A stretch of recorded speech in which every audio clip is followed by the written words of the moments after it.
Saquon Barkley is reportedly going to the Philadelphia Eagles. Kirk Cousins is heading to the Atlanta Falcons on a 4-year deal.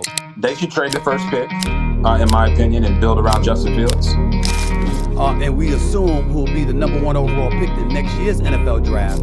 We're talking who's the big guy here, who's the best guy. No doubt Marvin Harrison.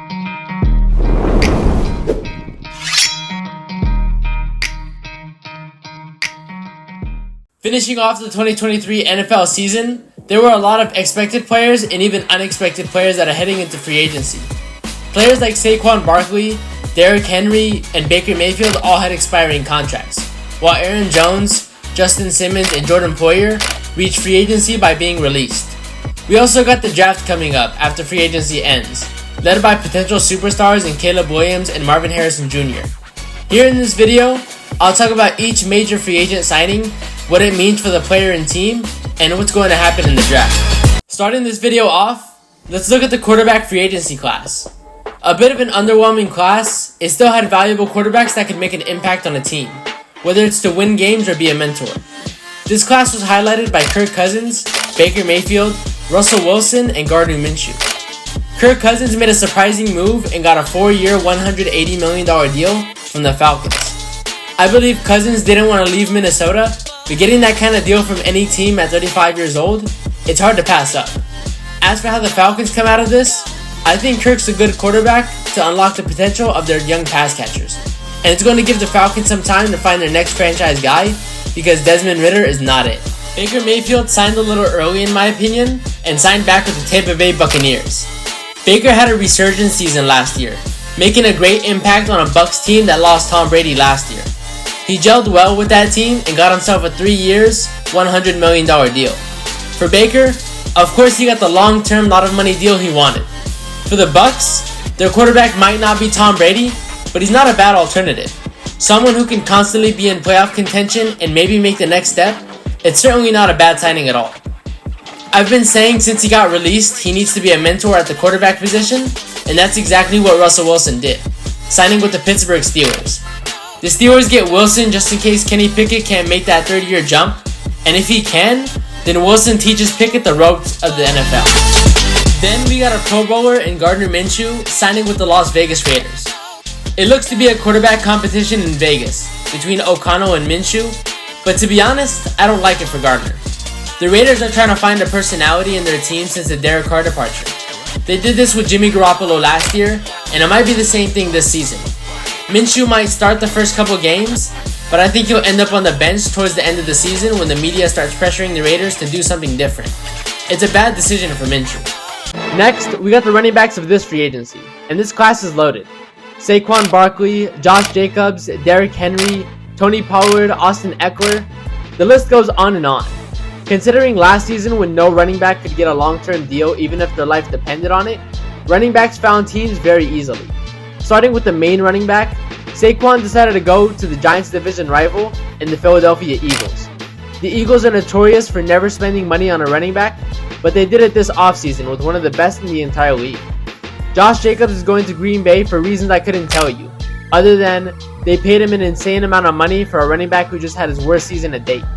Tony Pollard replaced another free agent in this market with the Tennessee Titans, for the same reason as Josh Jacobs signing with the Packers. DeAndre Swift signed with the Chicago Bears, and Derrick Henry signed with the Ravens, where I thought he was going to be traded to mid-season. All of these running backs looked for the biggest payday of their careers, and fair play to them. As for what teams came out on top of all this mayhem, I would say the Eagles, but that's not saying much. The Eagles are going to have a good run game no matter who their running back is, just as they did with Miles Sanders and DeAndre Swift these past 2 seasons. The Packers got the same running back, but for more years and more money. The Titans got a running back that could catch the ball instead of a bruiser. The Bears got a system running back that only succeeded with the Eagles offense and probably with the Lions, both run-dominant teams. And the Commanders got a 3rd down back for 2 years, $11 million. We'll see what happens for running backs and their pay going forward after the season, but I don't have high hopes. Now on to the defensive side of the ball. There were a lot of major players that became cap casualties. Guys like Danielle Hunter, Jonathan Greenard, Chris Jones, and Christian Wilkins looking for big paydays this offseason, while guys like Justin Simmons, Quandre Diggs, and Jerome Baker are looking for jobs after getting released. I won't go through every defensive free agent because there's too much to keep track of, but I'll go over the main ones. Chris Jones signed back with the Chiefs after being arguably the best defensive tackle in the league. And who's surprised by that? The best defensive free agent goes back to the best team. Makes sense. Christian Wilkins signs with Las Vegas, and I actually really like that signing for both parties. Wilkins got the contract he deserves in 4 years, $110 million, and the Raiders got another great pass rusher to pair with Max Crosby. Jonathan Greenard signed with the Vikings, ultimately replacing Danielle Hunter for 4 years, $76 million.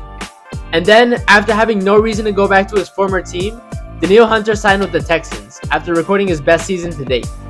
Pass rushers are always great value for a team, putting pressure on the offense to make plays, and these teams did a good job securing them for their team.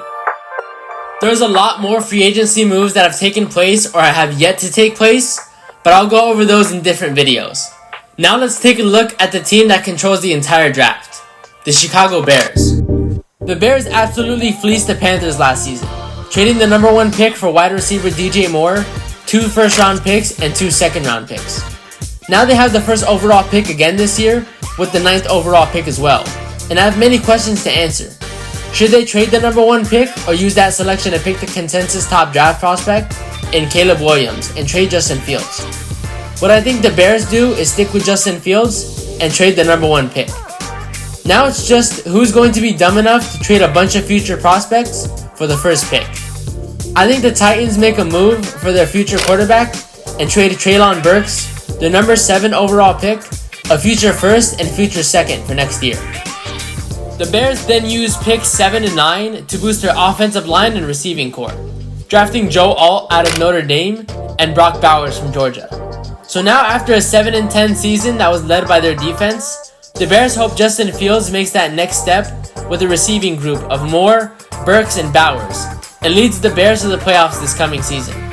The only way the Bears mess up this offseason is if they make moves that rely on the future instead of the now. We saw this with the Jets the last 2 seasons, doing too much to build their future without capitalizing on a defense that is built to contend now. It's time to contend for the Bears this coming season.